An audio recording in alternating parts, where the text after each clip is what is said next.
As we continue to discuss the design and creation of a function, we're going to add a function that checks the user input.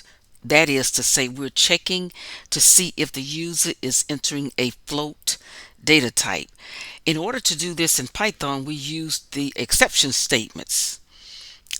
Within the syntax of an exception statement, we use try except, that control construction. So let's look at what the pseudocode would look like for this particular function. So the pseudocode for checking the data type to see if a user entered a float data type, we can start with a while true, try, let's enter the number as a positive value. If you enter a value and it is negative, the program will check to see if the user entered a number that is less than or equal to 0. If so, it is going to print you entered a negative value, enter a positive number. Otherwise, we're going to return the user float through the function name.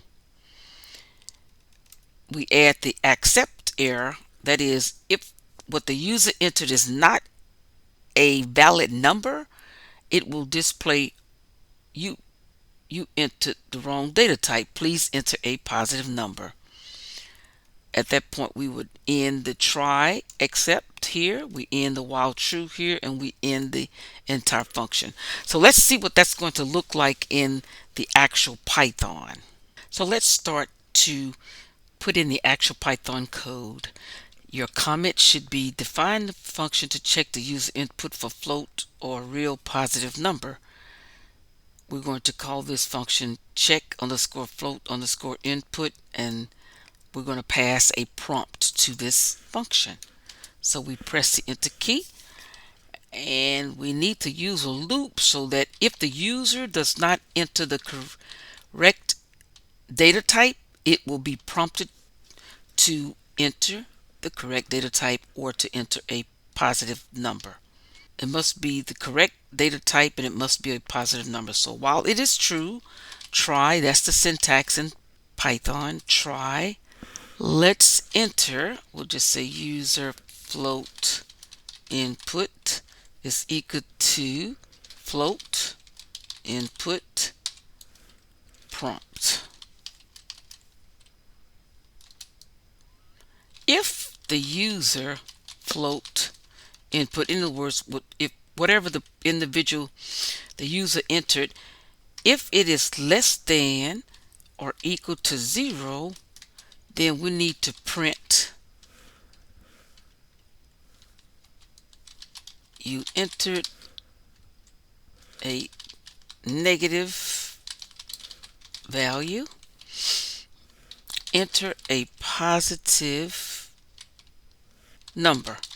And you can remind the user, if this prompt gets too long, you can always have 2 lines to display. So we'll just put in a backslash letter N, and we'll move down 1 line and say decimal values are acceptable.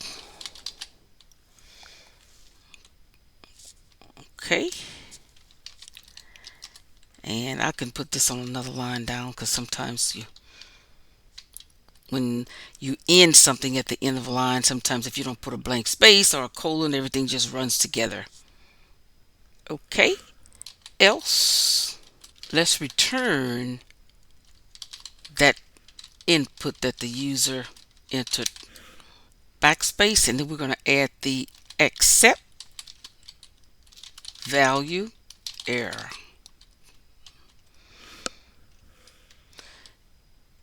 If what the user entered is not a number, a numerical number, then it is going to add print.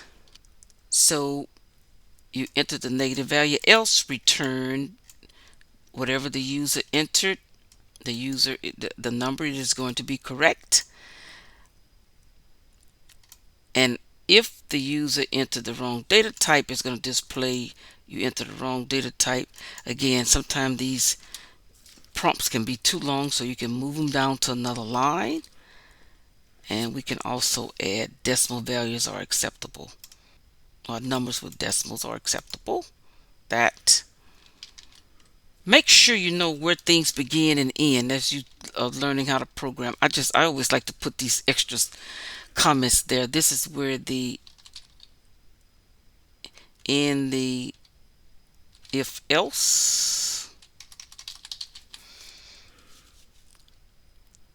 and here is where we're going to end the try except. That's where that ends. And then the last comment would be where the while true is ending. So we'll add that also. Don't forget. Okay, so this is a function, and the last comment is going to be in CHK. Rather than trying to remember it or put it in the wrong label, I'm going to go ahead on and I will paste the label. We're in the check float input function right here. So now we have created this function that was described in the HyperChart, which is another design tool. So we're checking the float data type. We're using the accept statements here. Make sure you make that connection. We also showed you what it looks like in the Python kind of a setting. So this is what it's going to look like here. Okay, now that this function has been created outside of the main function, the scope of the main function, we're going to call this function. So where are we going to call the function? Not directly in main, but indirectly. We're going to call this function wherever we're entering the data.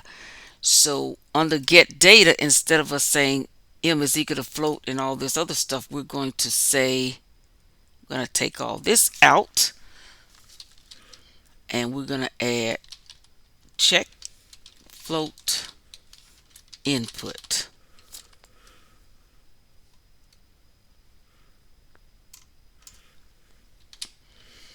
So we're calling this function, and this is the prompt. It's rather large, but we can always reword it so it's a little bit better. I'm just a little bit more verbose just to kind of help you out a little bit more, and you can always shorten your prompts.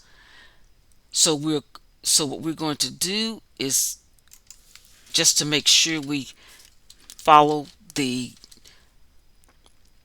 concept of adding comments, we're going to say call function to check user input for float and positive value. Okay, so that's what's happening here. It's above what it's going to do. We're going to do the same thing for the gallons used. So we're using this function to check the data type for the miles driven. We're going to use this same for the number of gallons used. So we'll add,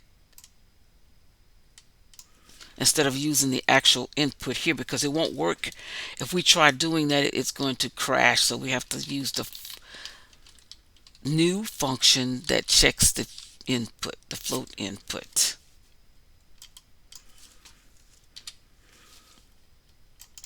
So let's run the program. We'll do a run. Enter miles driven. You can enter decimals. So we're going to add, suppose I enter the A781, and it's going to say you enter the wrong data type. Enter positive number. Decimal values are acceptable. So it's asking us again to enter the miles. So we're going to go ahead and put in negative 781, and then it's going to tell you you enter the negative value. So each time, if you put in negative values, or if you put in a string that is attached itself or is associated with your input, if you enter anything other than a number, it is going to tell you that you entered a wrong data type. So we put in 781 miles, and we put in a Z by mistake and put in 19 gallons, and we meant to, see, it says you entered the wrong data type. So I put in a negative 19, and it still tells us that we entered a negative value. So I'm going to enter 19, and now it tells me that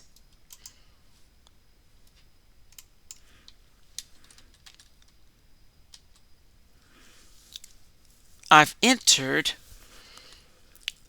It says you enter the number of values, and now it gives me the report. I just pressed some extra lines and it gave me invalid syntax, but that's not, there shouldn't be anything wrong with that.